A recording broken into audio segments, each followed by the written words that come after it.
തൊണ്ണൂറാമത്തെ സങ്കീർത്തനം അതിൻ്റെ 17 വരെയുള്ള വാക്യങ്ങളിലൂടെ നമ്മളൊന്ന് വേഗത്തിൽ പോകാനായിട്ട് പോവുകയാണ്. We are going to go through first 17 verses of Psalms chapter 90. ഇത് സങ്കീർത്തനങ്ങളിലെ ഏറ്റവും ഓൾഡസ്റ്റ് സോങ് ആണ്.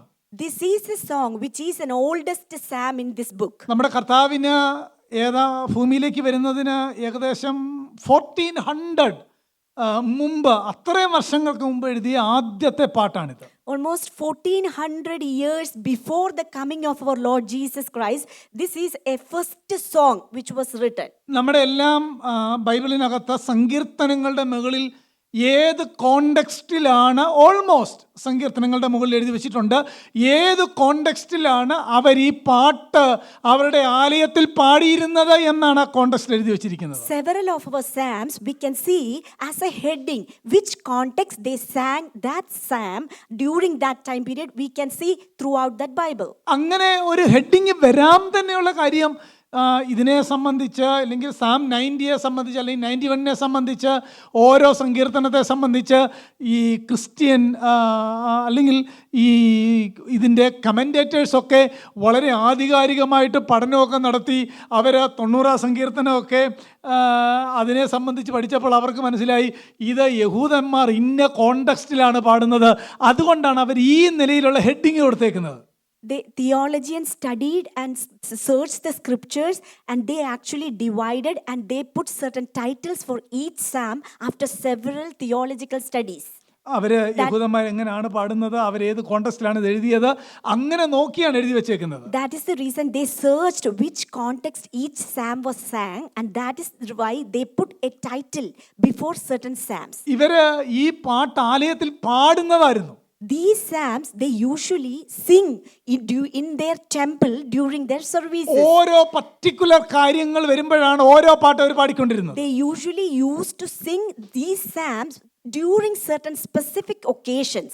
ഇതിന്റെ കോണ്ടെക്സ്റ്റ് മോശയുടെ ഒരു പ്രാർത്ഥനയാണെന്നാണ് എഴുതി വെച്ചിരിക്കുന്നത്. The context of Psalm 90 is a prayer of Moses. ഇതിനകത്തെ ആ കണ്ടന്റ് എന്നുള്ളത് ദൈവത്തിങ്കിലേക്ക് ഞങ്ങളെ നടത്തണം, ദൈവത്തിലൂടെ ഞങ്ങളുടെ കാര്യങ്ങൾ ദൈവഹിതപ്രകാരം മുന്നോട്ട് പോകണമെങ്കിൽ ദൈവസഹായം കൂടിയേ കഴിയത്തുള്ളൂ, ഞങ്ങളെ പ്രോമിസ്ഡ് ലാൻഡിൽ എത്തിക്കണം, അതൊക്കെയാണ് ഈ പ്രാർത്ഥനയുടെ കണ്ടന്റ് എന്നുള്ളത്.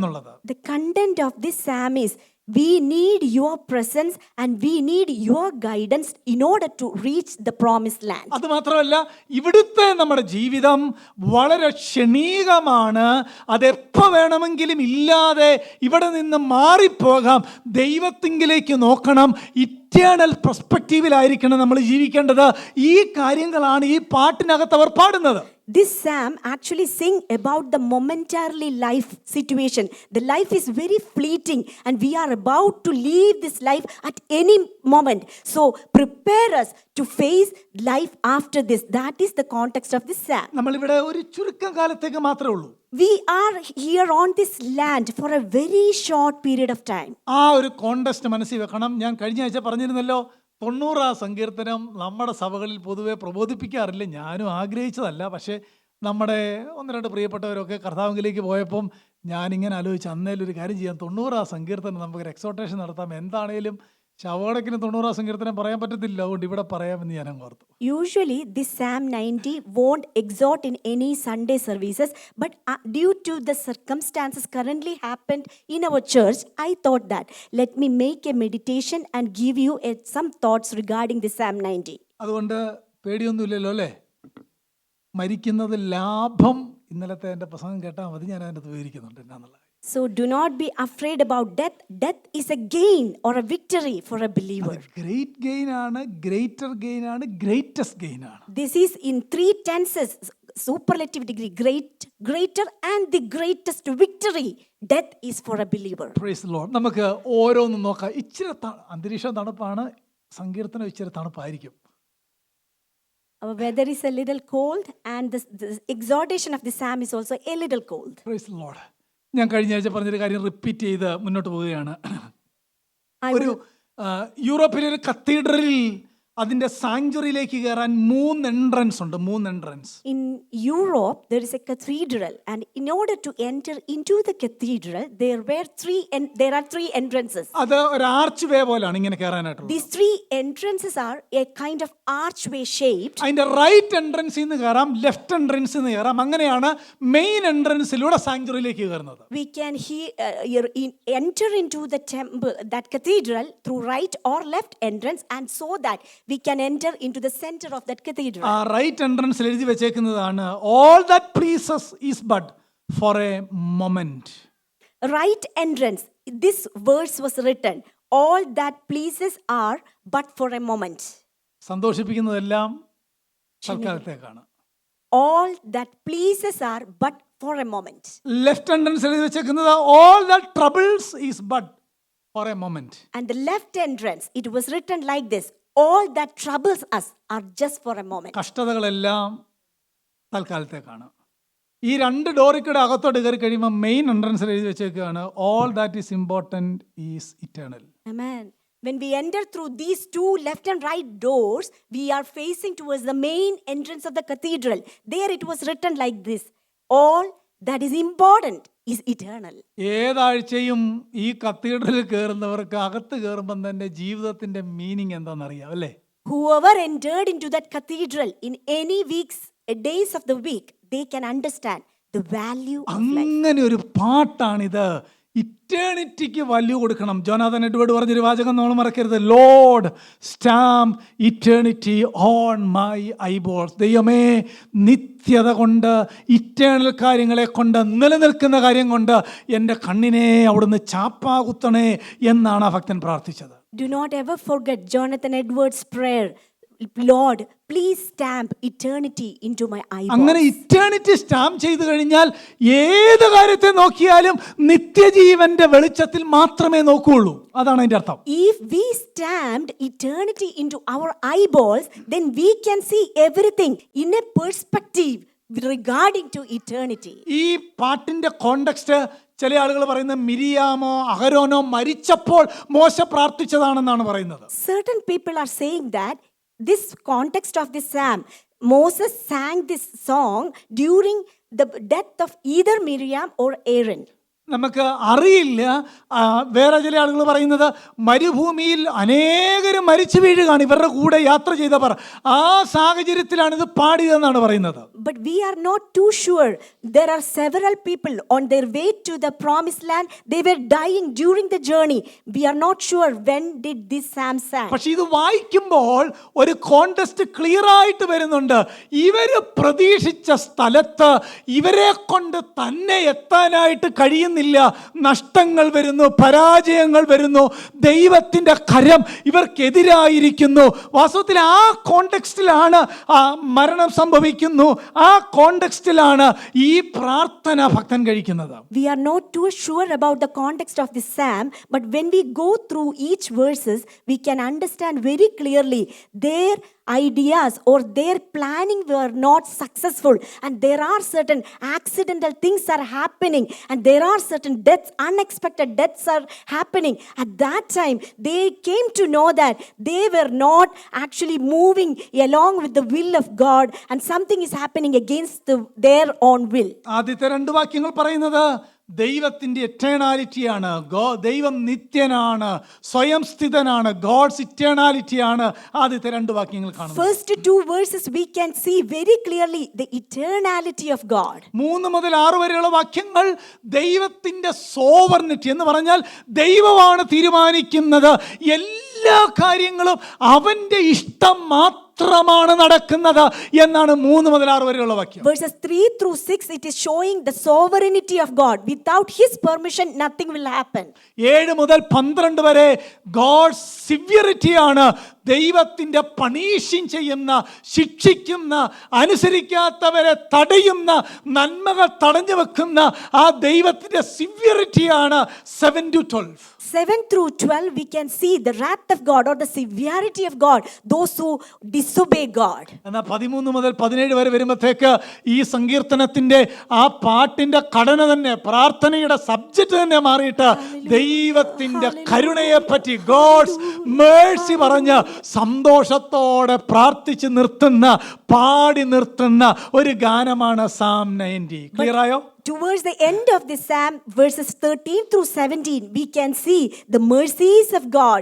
Those who trust in God and those who rely on God, they will be helped. We can see the mercy of God towards the big end. 90 സങ്കീർത്തനം 1-2 ബാക്കി എല്ലാവരും ഈ സങ്കീർത്തനം ഞങ്ങൾ എപ്പോഴും കേൾക്കുന്നതെന്ന് പറഞ്ഞിരിക്കരുത്, അങ്ങനെ ചിന്തിക്കരുത്. ഇത് നന്നായിട്ട് മനസ്സിലാക്കണം. ഞാൻ നിങ്ങളോട് ഇടയ്ക്ക് പറഞ്ഞിട്ടുള്ള ജീവിതത്തിൽ ഏറ്റവും ആനന്ദം നൽകുന്നൊരു കാര്യം എന്നാണെന്നറിയാം, ഈ തിരുവെഴുത്ത് വായിച്ച് നമ്മുടെ കർത്താവിൻ്റെ മഹത്വം മനസ്സിലാക്കുന്നതിനേക്കാൾ വലിയൊരു സന്തോഷം എനിക്കില്ല. ഉള്ള കാര്യം ഞാൻ പറയാം. ഞാൻ ചിലപ്പോഴൊക്കെ ചില വാക്യങ്ങളൊക്കെ ഞാൻ ഒരു വർഷം മുമ്പ് ദൈവത്തിൻ്റെ അൺഫാത്തമബിൾ റിച്ചസ് എന്നൊരു വിഷയം ഇങ്ങനെ വായിക്കുകയും പഠിക്കുകയും ചെയ്തിട്ട് ആ സന്തോഷം കാരണം ഒരു രാത്രി ഉറങ്ങിയില്ല. ആരോടെങ്കിലും പറഞ്ഞാൽ വിശ്വസിക്കുമോ? ആ വാക്യത്തിൻ്റെ അർത്ഥം ഒന്ന് മനസ്സിലാക്കാൻ കർത്താവ് എനിക്ക് കുറച്ച് കൃപ നൽകി. എന്താണ് അൺഫാത്തമബിൾ റിച്ചസ്? ഒറ്റ രാത്രി ഇതും ആലോചിച്ചുകൊണ്ട് നടക്കുകയാണ് ഞാൻ വീടിനകത്തൂടെ. അയ്യോ, ഞാൻ തിരുസാന്നിധ്യത്തിൽ നിന്നല്ലേ പറയുന്നേ. അതിനേക്കാൾ വലിയൊരു സന്തോഷമില്ല. Amen. Hallelujah. The greatest joy we all can achieve when we read through or meditate the word of God. One day when I understood the unfathomable riches of God, aprameya dhanam, when I researched and meditated, when God talked to me, I was unable to sleep throughout the night time. ഞാൻ നന്നായിട്ട് വചനം പ്രസംഗിക്കുന്ന ഒരു ദേവദാസന്റെ കൂടെ 1-2 ദിവസം താമസിച്ചിട്ടുണ്ട്. I spent 2 or 3 days with a man of God who divide very well the word of God. ഞാൻ ആ താമസിച്ച ദിവസമൊക്കെ അദ്ദേഹം വെനസ്ഡേയിലെ ബൈബിൾ ക്ലാസ്സിനും ഫ്രൈഡേ അദ്ദേഹം ഗൾഫിലാണ്, ഫ്രൈഡേയിലെ പ്രസംഗത്തിനുമായിട്ട് ഒരുങ്ങുന്ന ദിവസങ്ങളായിരുന്നു. During that time period, that man of God was preparing the word of God for Wednesday and the Friday in the Middle East. എൻ്റെ പ്രിയപ്പെട്ടവർ, ആ 2 days ആ മനുഷ്യൻ രാവിലെ ബൈബിളുമായിട്ട് റൂമിൽ ഇരുന്നിട്ട് രാത്രിക്കാണ് തിരിച്ചു വരുന്നത്. Those 2 days, that man of God took the Bible and spent the whole day with the Bible, and he entered into a room in the morning and he came out of the room towards the evening. കാരണം ആ മനുഷ്യൻ്റെ ആഗ്രഹം ആ തിരുവെഴുത്തിനെ ഒന്ന് ഗ്രഹിച്ചിട്ട് വേണം ജനത്തിന് പറഞ്ഞു കൊടുക്കാൻ. ഒരു സഭാശുശ്രൂഷകൻ്റെ ഏറ്റവും വലിയ ലക്ഷ്യം എന്നാണെന്നറിയാം? Only one functional purpose. ഓർക്കുന്ന ഒരു ബൈബിൾ ക്വിസിന് ചോദിച്ചത് പ്രീച്ച് ദ ബൈബിൾ, വേറെ ഒന്നുമില്ല, ബാക്കി എല്ലാം സെക്കൻഡറിയാണ്. A preacher or a church leader, his intention should be they need to divide or preach the word unconditionally, rightly dividing the word of God. One functional authority. Only one functional authority, rightly dividing. നമ്മുടെ സഹോദരന്മാർക്ക് അറിയത്തില്ല, ഞാൻ ആ functional authority ഒക്കെ പ്രസംഗിച്ചിട്ടുണ്ട്. One functional authority ഉള്ള ശുശ്രൂഷകന് അത് വചനം പ്രസംഗിക്കുക എന്നുള്ളതാണ്. ബാക്കിയൊന്നും ഫങ്ഷണൽ അല്ല, ക്യാരക്ടർ ബേസും മറ്റു കാര്യങ്ങളുമാണ്. One functional authority only for a preacher, a pastor or an elder have preach the word or divide the word rightly. വേറെ ഒരു ഫങ്ഷണൽ അതോറിറ്റിയും ബൈബിളിൽ കാണുന്നില്ല. ബാക്കിയൊക്കെ നമ്മൾ ഡെവലപ്പ് ചെയ്തേക്കുന്നതാണ്. ഏതാ ബാക്കി എല്ലാ കാര്യങ്ങളും നമ്മുടെ ഇടയിലുള്ളതെല്ലാം നമ്മൾ ഡെവലപ്പ് ചെയ്തേക്കുന്നതാണ്. അതിനൊന്നും തിരുവെഴുത്തിൽ അങ്ങനെ ഒരു ഫങ്ഷനെ പറ്റി വായിക്കുന്നില്ല. We are unable to read any other functions in scripture. We are making up all those other functions. അത്ര സീരിയസ് ആയിരിക്കണം ദൈവവചനത്തോട് നമ്മൾ. So that much seriousness we all need to have toward the word of God. ഒന്നാം വാക്യം, കർത്താവേ നീ തലമുറ തലമുറയായി ഞങ്ങളുടെ സങ്കേതമായിരിക്കുന്നു. പർവ്വതങ്ങൾ ഉണ്ടായതിനും നീ ഭൂമിയെയും ഭൂമണ്ഡലത്തെയും നിർമ്മിച്ചതിനും മുമ്പേ നീ അനാദിയായും ശാശ്വതമായും ഞങ്ങളുടെ ദൈവമാകുന്നു. ഗോഡ്സ് ഇറ്റേണാലിറ്റി, അതാണ് ആ വാക്യത്തിന്റെ അർത്ഥം. First 2 verses we can see here, Lord, you have been our dwelling place in all generations, before the mountains were born, or you gave birth to the earth and the world, even from everlasting to everlasting. You are God. The eternality of God we can see here. മോശയോട് പ്രാർത്ഥിക്കുന്ന വാചകം എന്താണെന്നറിയാമോ? മോശ പ്രാർത്ഥിച്ചു തുടങ്ങിയാണ്, ദൈവമേ, from past eternity to future eternity, God is God. Amen. Amen. Moses began to pray and he was mentioning that from past eternality to future eternality, you are the same God. അതായത് അവര് ഈജിപ്തിൽ നിന്ന് യാത്ര ചെയ്തപ്പോൾ ഇറങ്ങി വന്ന 100 കണക്കിന് ആളുകൾ വഴിയിൽ തലമുറകൾ മാറി മാറി പോയപ്പോൾ മോശ പറയുകയാണ്, ജനങ്ങൾ, തലമുറകൾ, മക്കളൊക്കെ മരിച്ചു മാറുമ്പോഴും ദൈവമേ നീയാണ് ഞങ്ങളുടെ ദൈവം, നിനക്ക് മാറ്റമില്ല. From past eternity to future eternity you are our God. During their long journey through that desert land, Moses was praying that, Lord God, you are our dwelling place, because he was seeing a lot of deaths during that journey. At that time he was saying that you are the same God from the past eternality to the future eternality. ആ സങ്കേതം എന്ന വാക്കിന്റെ അർത്ഥം എന്നാണെന്നറിയാമോ?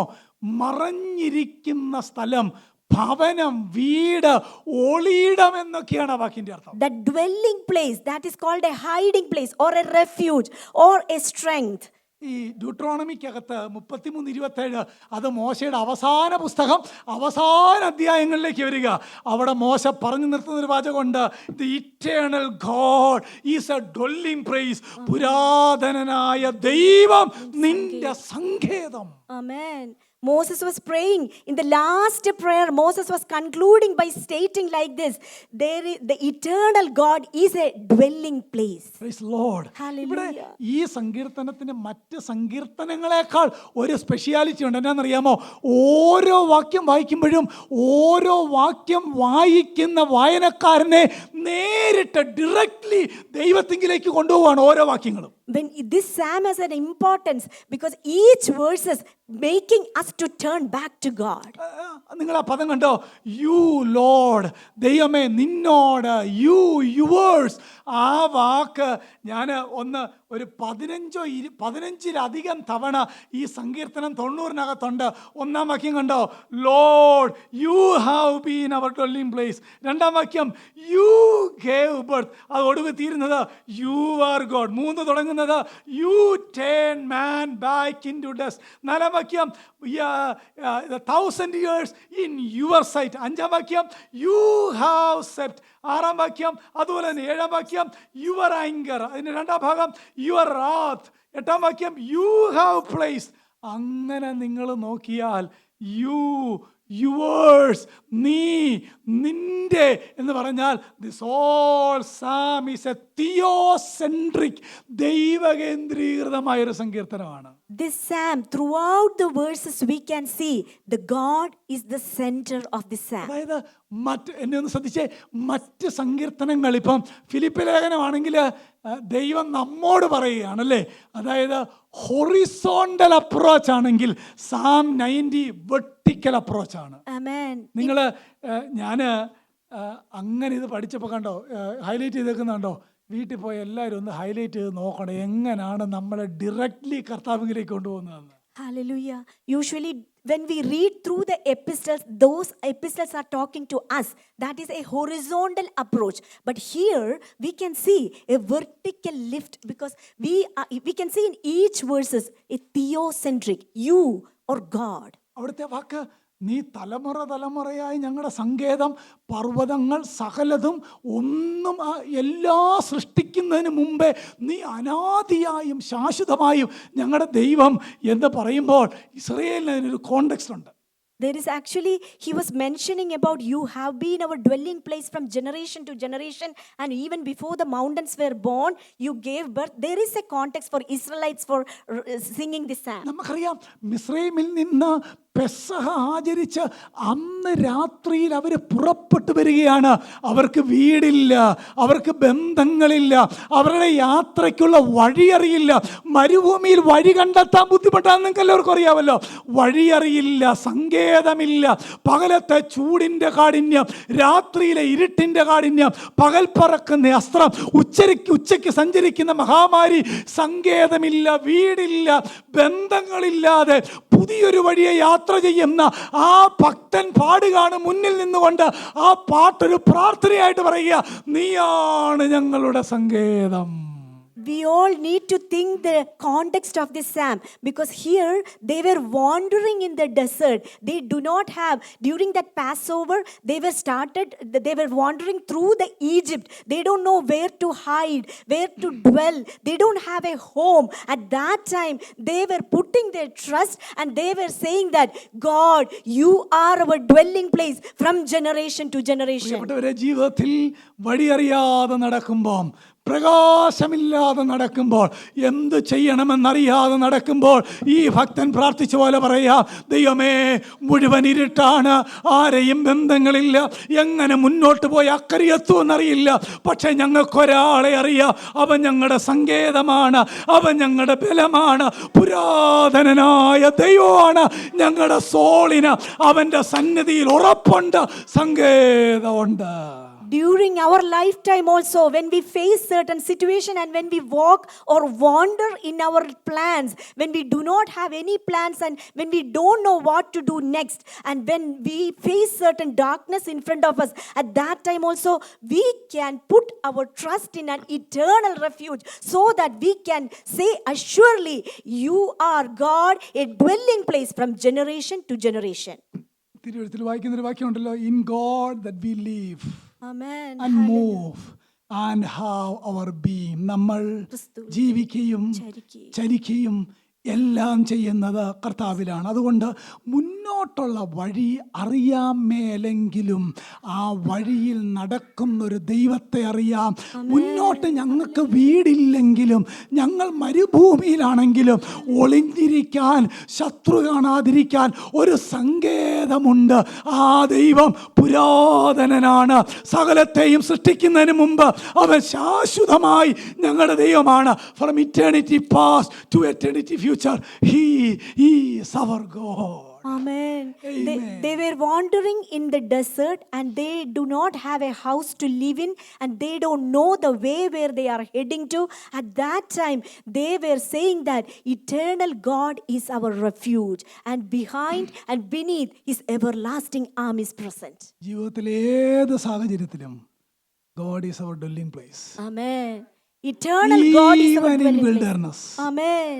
Mountain ടോപ്പിലാണെങ്കിലും Hallelujah. വാലിയിലാണെങ്കിലും, Amen. എവറസ്റ്റിന്റെ പീക്കിലാണെങ്കിലും താഴ്വരയിലാണെങ്കിലും, God is our dwelling place. Whatever the situation in your life, though you are in a mountain peak or you are in a valley or you are in a desert, if you don't know the path moving forward, but if you trust in a God who controls your path, you are safe. ഇപ്പോൾ context ആയിട്ട് ചേർന്ന് വരുന്നുണ്ടോ? ചില ആഴ്ചകൾ നടന്നാൽ കനാനി ചെല്ലാം, വർഷങ്ങൾ നടന്നിട്ടും ചെല്ലുന്നില്ല. This is the context. Now I believe you got the context. In order to reach the promised land from the place where they started their journey in Egypt, they could have reached that place within a few weeks. But they were walking for several years. Still, they were not reaching to the destination.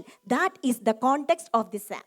Tent മാറി മാറി അടിക്കുകയാണ്. They were changing their tents or the dwelling place from one place to another. ചുറ്റി നടക്കുകയാണ്. They were wandering around certain mountain tops. ഇറങ്ങിത്തിരിച്ച പലരും മരിച്ചു വീഴുകയാണ്. Many people who started the journey passed away during the യാത്രയിൽ journey. ശത്രുക്കൾ യുദ്ധത്തിൽ പരാജയപ്പെടുത്തുകയാണ്. Many times they were being defeated by their enemies. അന്നേരം മോശ പ്രാർത്ഥിക്കുകയാണ്, ഞങ്ങളുടെ ശരീരത്തിന് ഡൊല്ലിംഗ് പ്ലേസ് സേഫായിട്ട് താമസിക്കാനില്ലെങ്കിലും ഞങ്ങളുടെ സോള് നിന്റെ സന്നദ്ധിയിൽ കംഫർട്ടിലാണ്, തലമുറ തലമുറയായി ഞങ്ങളുടെ ദൈവം. At that time Moses was praying that though we do not have a dwelling place to live in and our body is getting decayed, still he has an assurance, and he was praying like this: God, you are our dwelling place. Our soul has a dwelling place and eternal God is our refuge. Moses knows that no matter where their body has been, God has been the home for their soul. Amen. Hallelujah. God's eternality. രണ്ട് വാക്യം, അത് ഒരു സ്റ്റാൻസയാ കേട്ടോ. First stanza, it speaks or sings about the eternality of God. എങ്ങനുണ്ട് മോശ എഴുതിയ പാട്ടിന്റെ അർത്ഥം? How beautiful Moses wrote this psalm. ഈ പാട്ട് അങ്ങനെ പറഞ്ഞു. This song, how beautiful the songwriter How beautifully written this psalm. നമ്മൾ നാലിലെയും പാട്ട് എഴുതിയാൽ എത്രമാത്രം ദൈവശാസ്ത്രം ഇതിനകത്ത് കാണും. How much doctrine we can contain if we start to write a song. അതുകൊണ്ടാണ് ഞാൻ ഇടയ്ക്കിടയ്ക്ക് പറയുന്നത്, നമുക്ക് ഇങ്ങനെ എന്തെങ്കിലും തോന്നുന്ന വരികൾ എഴുതി ട്യൂൺ ചെയ്യുന്നതല്ല പാട്ട്. ബൈബിൾ തുറന്ന് വെച്ചിട്ട് വേണം പാട്ട് എഴുതാൻ. That's the reason. ക്ലിയറായോ ഞാൻ പറഞ്ഞതിൻ്റെ അർത്ഥം? പിണങ്ങിയിട്ടൊന്നും കാര്യമില്ല, ബൈബിൾ തുറന്ന് വെച്ചിട്ട് വേണം പാട്ട് എഴുതാൻ. That is the reason I always say, whenever we start to write, we should not write due to our circumstances, but open the word of God and based on the scripture, start writing or compose certain songs. ഈ രണ്ടാം വാക്യത്തിൽ നിന്ന് മൂന്നാം വാക്യം അടുത്ത കോറസാണ്, അടുത്ത സ്റ്റാൻസയാണ്. First two verses are the first chorus and third verse onwards, next chorus. 3 മുതൽ 6 വരെ ദൈവത്തിന്റെ സോവറിനിറ്റിയാണ് പറയുന്നത്. Verses 3 through 6, we can see sovereignty of God. എനിക്ക് ഇന്ന് പറഞ്ഞു തീർക്കാൻ പറ്റത്തില്ലെങ്കിൽ നിങ്ങൾ ആ വാക്യം ഒന്ന് നോക്കിയേ. ഇപ്പൊ നിങ്ങൾക്ക് അതിനോട് സന്തോഷം തോന്നില്ല പാട്ട് പഠിക്കാൻ? എങ്ങനെ പറയുന്നേ? നീ മർത്യനെ പൊടിയിലേക്ക്. അവിടെ ഒരു സ്റ്റാർ കോൺട്രാസ്റ്റ് ഉണ്ട്. Amen.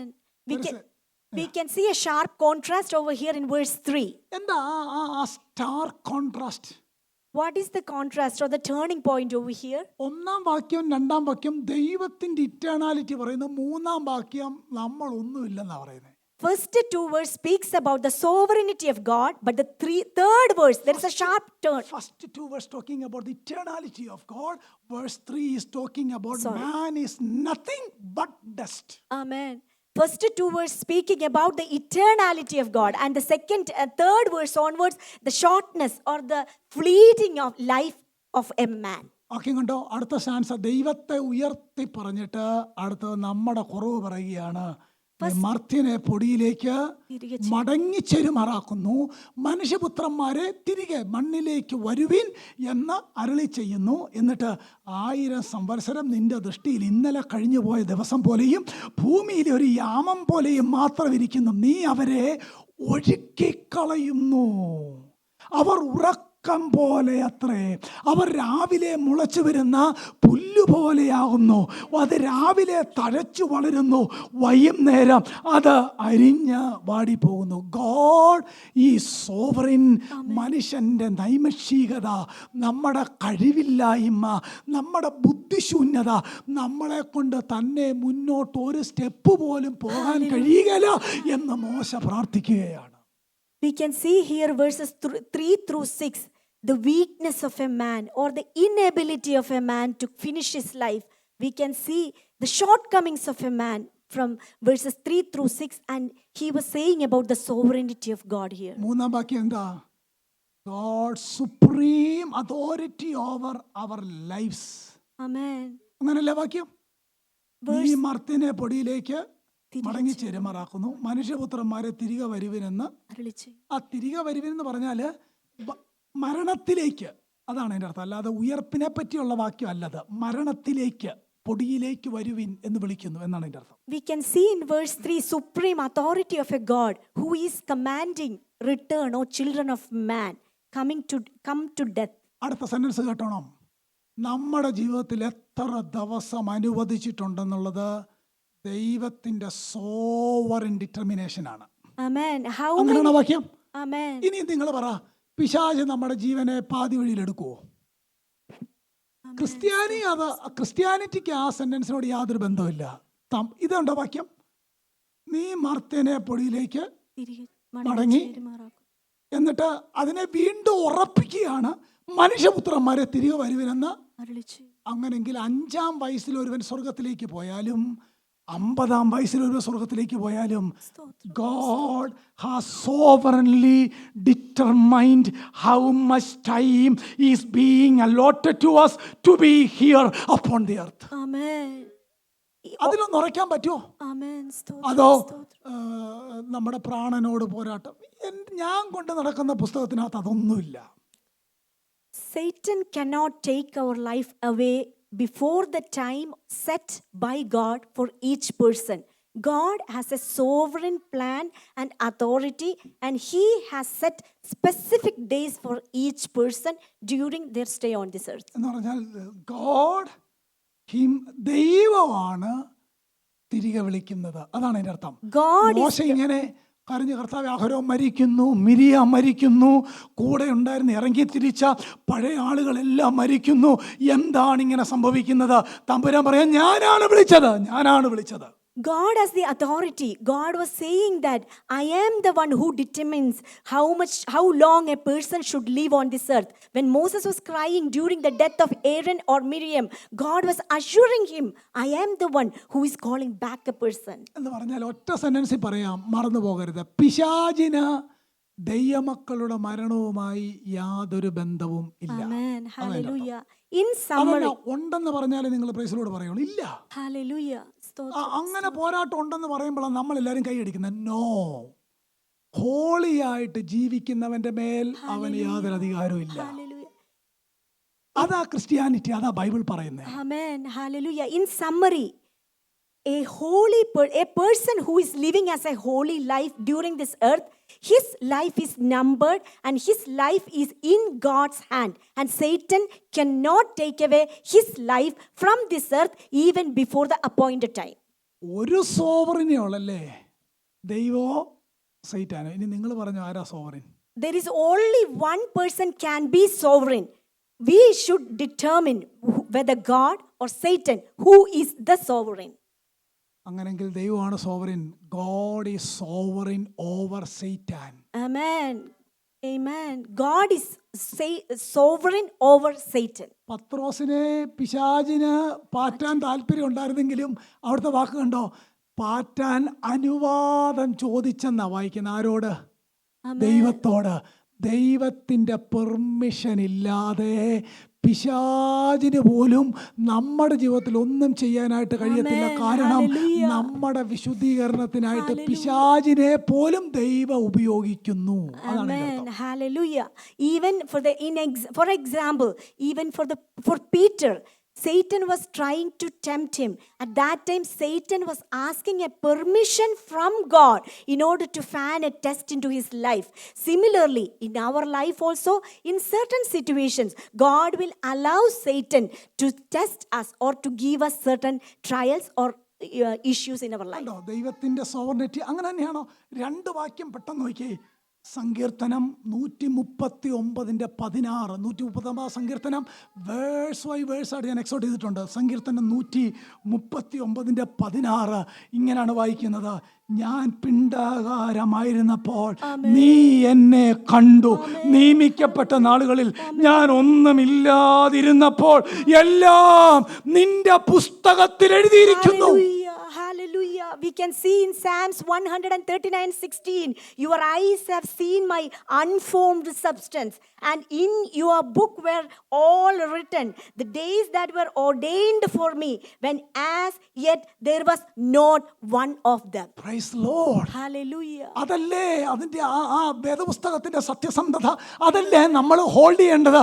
ഞാൻ ഇല്ലാതിരുന്നപ്പോൾ, ഞാൻ ഇങ്ങോട്ടേക്ക് വരുന്നതിന് മുമ്പ് ഞാൻ എവിടെ ജനിക്കണം, എവിടെ വളരണം, എങ്ങനെ ആകണമെന്നത് നിന്റെ പുസ്തകത്തിൽ എഴുതിയിരുന്നു എന്നാണ് പുസ്തകത്തിൽ വായിക്കുന്നത്. നമ്മൾ We are reading that even before we were formed, even before we came onto this earth, God has well written and He has a plan for each one of us, so that is very clearly written here in the book of Psalms. Job chapter 14 verse 5 വളരെ മനോഹരമായൊരു വാക്യമാണ്. ഇയ്യോബ് 14:5, അവൻ്റെ ജീവകാലത്തിന് അവധിയുണ്ടല്ലോ, അവൻ്റെ മാസങ്ങളുടെ എണ്ണം നിന്റെ പക്കൽ, അവന് ലംഘിച്ചുകൂടാത്ത അതിർ നീ വച്ചിരിക്കുന്നു. God is sovereign over our lives and days. Amen. Even in the book of Job chapter 14 verse 5, we can see, since his days are determined, the number of his months is with you, and his limits you have set so that he cannot pass. നമുക്കറിയില്ല എത്ര ദിവസം നമ്മുടെ ഇവിടെ ഉണ്ടെന്നുള്ള കാര്യം. We are not too sure how many number of days, how many days we will live on this earth. എനിക്കും അറിയില്ല, പിശാചിനും അറിയില്ല, ലോകത്തിലാർക്കും അറിയില്ല. ദൈവത്തിന് മാത്രമേ എൻ്റെ നമ്പർ അറിയൂ എന്നാണ് ലിവിംഗ് ഹോളി സ്ക്രിപ്ചറിൽ എഴുതിയേക്കുന്നത്. Amen. Not even myself or Satan know how many days I am planned to live on this earth. That is very clearly written in the book of scripture, that God is the only one who knows how many days you will live on this earth. 102 സങ്കീർത്തനം ഒന്ന് എടുത്തേ. 102 സങ്കീർത്തനം 102. Let us turn our attention to the book of Psalm, chapter 102, verse 24. verse 24. എൻ്റെ ദൈവമേ, ആയുസിൻ്റെ മധ്യത്തിൽ എന്നെ എടുത്തു കളയരുത് എന്ന് ഞാൻ, ഇത് സാമിസ്റ്റ് നമ്മൾ ചിന്തിക്കുന്നില്ലല്ലോ, ആയുസിൻ്റെ മധ്യത്തിൽ പിശാചിന് നിന്നെ തകർക്കാൻ പദ്ധതി ഉണ്ടെന്നാ. പക്ഷെ വാക്യം അങ്ങനല്ല. എന്നാ വാക്യം? ദൈവത്തോട് പറയുകയാണ്, കർത്താവേ, ആയുസിൻ്റെ മധ്യത്തിൽ എന്നെ എടുക്കല്ലേ. വ്യത്യാസം പിടികിട്ടിയോ? നമ്മൾ കേൾക്കുന്നതും എഴുതിയേക്കുന്നതും തമ്മിലുള്ള കോൺട്രാസ്റ്റ് മനസ്സിലായോ? Amen. എന്നെ ഒരു സ്നേഹമില്ലാത്ത തോന്നുന്നു.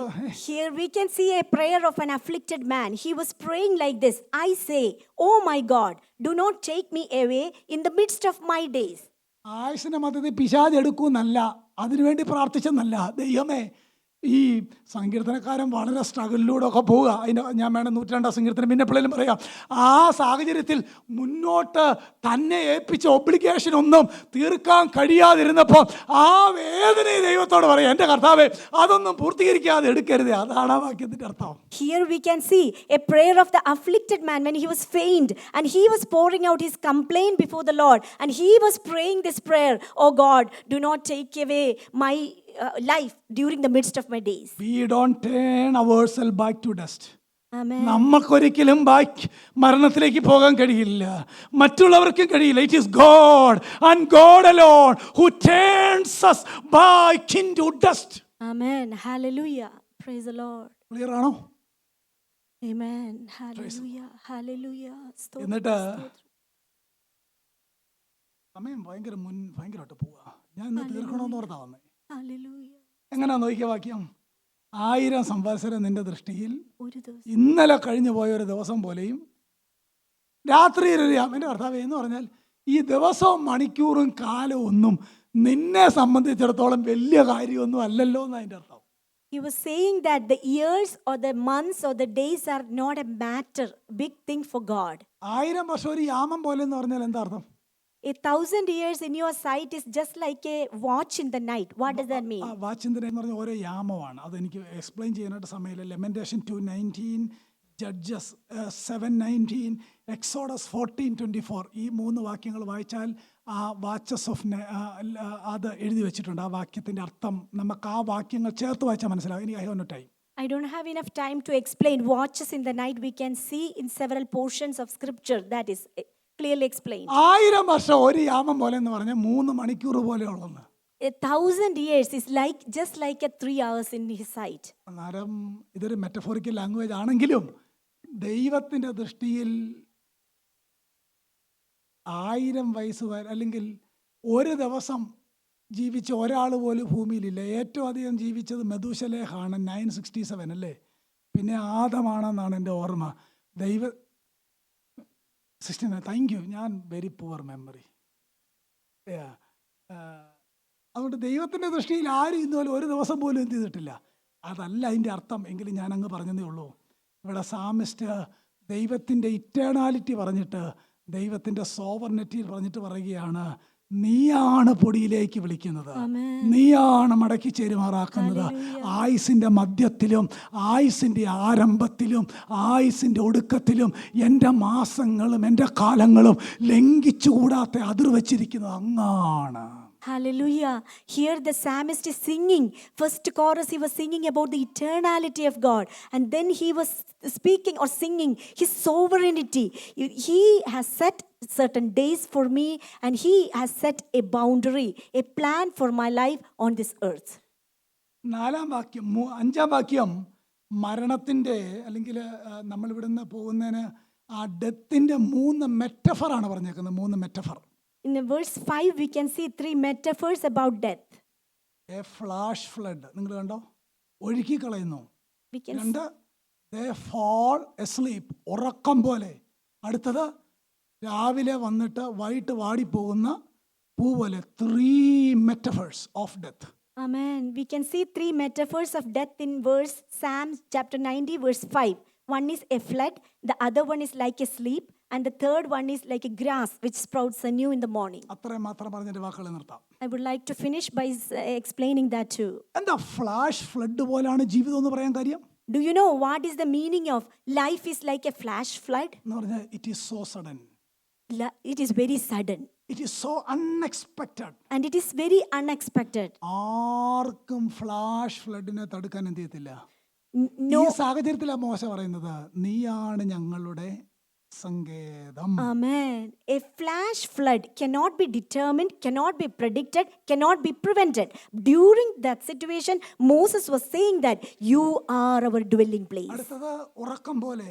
And the next metaphor, the life is like a sleep. ഒരു നാപ്പ് എടുക്കുന്ന പോലെ, അത്രേ ഉള്ളൂ. Life is like when we go to sleep, like a short nap. Lord. മൂന്നാമത്തേത് A രാവിലെ മുളച്ചു വരുന്ന പുല്ല് പോലെ, അത് രാവിലെ തഴച്ചു വളരുന്നു, വൈകുന്നേരം അത് അരിഞ്ഞ്. മാടിപ്പൂ. മിഡിൽ ഈസ്റ്റിലുള്ളവർക്ക് രാവിലത്തെ ആ ചെറിയൊരു തണുപ്പത്ത് ചെറുതൊക്കെ ഇങ്ങനെ പൊങ്ങി നിൽക്കുന്ന കാണാം. വൈകുന്നേരം ആകുമ്പോൾ അത് കണ്ടുകൊണ്ടാണ് ഭക്തൻ എഴുതിയത്, ഇത്രയേ ഉള്ളൂ ഞങ്ങളുടെ ജീവിതം എന്ന് പറഞ്ഞാൽ, it's look good, Amen. Looks healthy, Amen. It's looks vibrant, Hallelujah. And toward the evening it's fades away. Amen. Life's momentarily that is showing like a grass which sprouts anew in the morning. But towards the, even though it looks beautiful during the daytime, towards the evening, it fades and withers away. പ്രിയപ്പെട്ടവരെ, ഇവിടെ നമ്മൾ മനസ്സിലാക്കേണ്ടത് ജീവിതം ഫ്രാജയിലാണ്. Amen. എത്ര ദൃഢഗാത്രന്മാരില്ലാതാകുന്നു. പക്ഷേ നമുക്ക് ഒരു കാര്യം അറിയാം, എനിക്ക് 40 വയസ്സ് വരെയാണ് കർത്താവ് വെച്ചതെങ്കിൽ അത് കർത്താവാണ് വെച്ചേക്കുന്നത്. 80 വയസ്സ് വരെയാണ് കർത്താവ് വെച്ചേക്കുന്നത്. ഞാൻ പിണ്ടാകാരമാകുന്നതിന് മുമ്പ് നിന്റെ പുസ്തകത്തിൽ എഴുതിയതാണ്. എൻ്റെ ആയുസ്സുമായിട്ട് പിശാചിന് ഒരിടപാടുമില്ല. എൻ്റെ സങ്കേതവും കോട്ടയും പുരാതനനായ എൻ്റെ ദൈവം അങ്ങാണ്.